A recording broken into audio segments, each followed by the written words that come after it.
दुई पंक्ति गीतहरू लेखेको म तपाईँलाई सुनाउन सक्छु। सम्झा है गोर्खाली दाजुभाइ, सम्झा है गोर्खाली दाजुभाइ, नबिर्सा है पदम फुलवालेलाई। मोदीजीको मार्गदर्शन, हेमन्तको सरकार, भास्करजीको प्रयासले विकास आयो भर्खर। सम्झा है गोर्खाली दाजुभाइ, नबिर्साउँ है पदम फुलवालेलाई। सके जति यो भिडियोलाई सेयर गरिदिनुहोस्। हाम्रो एमएलए भास्करज्यूले पनि हेर्नुहुँदैछ भने सायद नै रिएक्ट गर्नु होला है।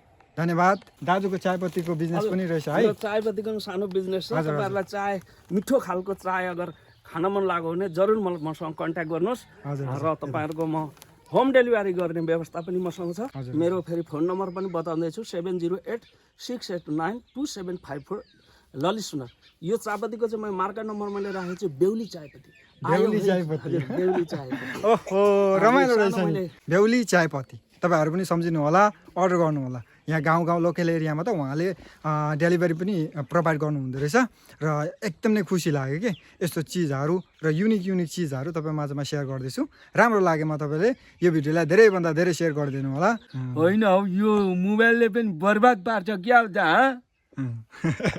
ल है यस्तो यस्तो प्रकारको अब कलाहरू छ देख्नुभयो त। अनि हामी यस्तो चिजहरूलाई चाहिँ अलिकति सपोर्ट अझै बेसी गर्नलाई उत्साहित बनाऊ। अनि उहाँ पछाडि चाहिँ भाउजू हेरेर हाँस्नु हुँदो रहेछ। नमस्ते सम्पूर्ण मेरो दाजुभाइ तथागत दिदीबहिनीहरू। धेरै नै एक्साइटेड एन्ड यहाँ दाजु एकजना हुनुहुन्छ। उहाँको म केही यहाँ गाउँठाउँको लगायत उसको एउटा भावना, उहाँको मनको केही व्यर्थहरू र उहाँसँग केही कुराहरू हामी आज जान्नु कोसिस गर्दैछौँ। तपाईँहरूलाई पनि यही भिडियोमा चाहिँ सबै थोक देख्नु पाइने हुन्छ। तपाईँहरू यदि यो भिडियोमा अन्तिमसम्म बन्नु भएको छैन भने चाहिँ केही न केही मिस गर्नु हुँदैछ भनेर म आशा गर्दछु है। सर्वप्रथम नमस्ते जेजो। नमस्ते दाजु। नमस्ते हजुर। नमस्ते। म ललित सुनार मुगम पत्थरबाट बोल्ने होइन। म गान त खासै गरी यसरी गान त म लेख्दिनँ। फेरि पनि कोही बेला वेदना भरिएका दोडा अक्षर कोर्न मन लाग्छ, मन भुलाउन मन लाग्छ। तपाईँ चाहिँ के हो पहिलाबाट गीत लेख्नुहुन्छ?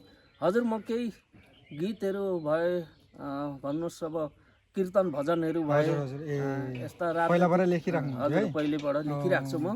उहाँको म कला चाहिँ आज भनौँ न, उहाँको कला भनौँ न है, सायद नै यो हाम्रो मार्केट होमस्टेको भास्कर शर्माज्यूसम्म पुगेछ भने तपाईँहरूले सेयर गरेको, तपाईँहरूले माया गरेको, उहाँलाई पनि केही सपोर्ट एउटा सहयोग एउटा हुन्थ्यो होला भनेर म आशा गर्दछु है।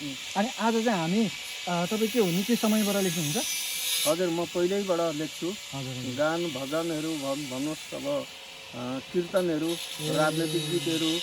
तर अब मलाई खासै गरी मन परेका शब्दहरू चाहिँ म लेखि नै रहन्छु। अझै पनि तपाईँ म देखाउन सक्छु किताबहरू गीतका, भजनका, कीर्तनका। तर अब राजनैतिक गान गीतहरू लेख्न चाहिँ खासै गरी मिल्दैन।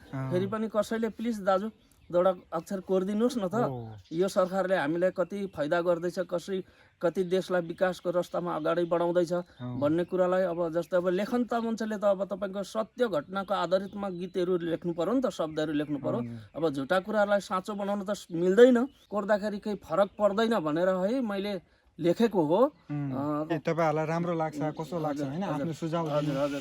र केही अब शब्दहरूमा भुल त्रुटि भए पनि हजुरको दाजुभाइका नाताले मलाई केही क्षमा प्रार्थना म गर्दै यो कुरालाई म अगाडि बढाउँदैछु होइन।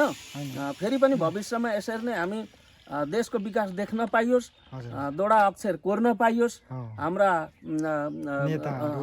नेताहरू बढियाका भाइ बन्धुहरू अगाडि बढ्दै जाउन्, हाम्रो देश अगाडि विकासको रास्ताको रफ्तार पक्रियोस् कि कसो, हामीलाई सर सुविधाहरू अगाडि बढ्दै जाओस् भविष्यमा भन्दै यही कामनाले म हजुर गीतहरू मैले लेखेको हुँ होइन। निकै मल्टिपल क्या, कोही हिन्दीमा पनि लेख्नु भएको छ है। हजुर हिन्दीमा पनि म लेख्छु, लेख्न त नलेख्ने होइन। के अरे लेखेको बही समात उहाँले बोकेर आउनु भएको छ, तपाईँहरूलाई देख्न सक्नुहुन्छ हजुर है। तर पनि अब हामीलाई अब गोर्खाली भएर आफ्नो गोर्खाली जाति विषयमा दुई पंक्ति गीतहरू लेखेको म तपाईँलाई सुनाउन सक्छु। सम्झा है गोर्खाली दाजुभाइ, सम्झा है गोर्खाली दाजुभाइ, नबिर्सा है पदम फुलवालेलाई। मोदीजीको मार्गदर्शन, हेमन्तको सरकार, भास्करजीको प्रयासले विकास आयो भर्खर। सम्झा है गोर्खाली दाजुभाइ, नबिर्साउँ है पदम फुलवालेलाई। विकासको लक्ष्य सबै पुरा गर्न दिनु, विकासको लक्ष्य सबै पुरा गर्न दिनु, जनता पार्टी सरकार बनाई सुख सुविधा लिनु। कति सरकार आए गए भाषण मात्रै दिन्थे, सपनाको लड्डु खिलाइ भोटै मात्रै लिन्थे, न त दिन्थे नागरिकता न त दिन्थे मधीपट्टा। राजनीतिकको चक्रव्यूहमा बहुत भयो घाटा, सम्झा है गोर्खाली दाजुभाइ नबिर्सा है पदम फुलवालेलाई। यस्ता शब्दहरू मैले लेखेको थिएँ। मोदीजीलाई भगवानले वरदान दिनुभयो, अशान्ति र अत्याचारी भन कता गयो, गरिब गुर्ब दिन दुखी सबै भए सुखी, सबको साथ सबको विकास कोही छैनन् दुखी, सम्झा है गोर्खाली दाजुभाइ नबिर्सौँ है पदम फुलवालेलाई। सुरक्षाको ग्यारेन्टी छ मुख्यमन्त्री मामा, पदम फुलमा भोट दिनु भन्छन् हाम्री आमा, पदम फुलमा भोट दिनु भन्छन् हाम्री आमा। यस्तै शब्दहरू मैले कोरेको थिएँ र तपाईँहरू समक्ष फेरि पनि म भोट पछि पनि पुर्याउन चाहन्छु। फेरि पनि लोकसभा भोट तकमा अब सरकारले राम्रो देशमा विकासको रस्ताहरू कार्यक्रमहरू विभिन्न अब योजनाहरू अगाडि बढाएर गएछ भने म फेरि पनि नौतन गीत लेखौँलै भन्ने भावनाले म बसेको छु। अहिलेका लागि म यतिमै मेरो शब्द अर्थलाई म यतिमै टुङ्गाउँदैछु र जय गोर्खा, जय हिन्द, जय आयाखम। मेरो नाम ललित सुनार, मुगम भत्तर पेङ्ग्री। यो छोटो भिडियो चाहिँ तपाईँहरूलाई कस्तो लाग्यो, तपाईँहरूको मनको कुरा पनि है कमेन्ट सेक्सनमा भनिदिनुहोस् है। र हामी यो भिडियोलाई चाहिँ एकदम नै धेरै सेयर गरौँ है, उहाँलाई काहीँ न काहीँ यताउति केही न केही एउटा सपोर्ट भेटाओस्, मलाई त्यस्तो लाग्छ। हिडन ट्यालेन्ट भनौँ न, एउटा आफ्नो आफ्नो एउटा कलाहरू यस्तो गाउँ गाउँमा लुकेर बसेको छ कि यस्तो देख्नुभएको छ। यो अहिले मेरो गाउँभन्दा अल्लो पल्लो गाउँ हो। यहाँ आउनुलाई चाहिँ उहाँलाई म त्यो इन्टरनेटमा भिडियो देखाइ आएको उहाँ पर एउटा भाइलाई, अनि उसको चाहिँ आफ्नै कजन रहेछ र दाजुसँग भेटघाट भयो है। अनि मैले चाहिँ इन्टरनेटमा त्यो भिडियो देखाएको थिएँ, तपाईँहरूलाई पनि कभर गरौँ या त तपाईँहरूलाई पनि यो भिडियोलाई देखाउँ भनेर चाहिँ मैले यो ट्राई गर्दैछु। सके जति यो भिडियोलाई सेयर गरिदिनुहोस्। हाम्रो एमएलए भास्करज्यूले पनि हेर्नुहुँदैछ भने सायद नै रिएक्ट गर्नु होला है। धन्यवाद। फेरि भेटौँला अर्को एउटा नयाँ भिडियोमा।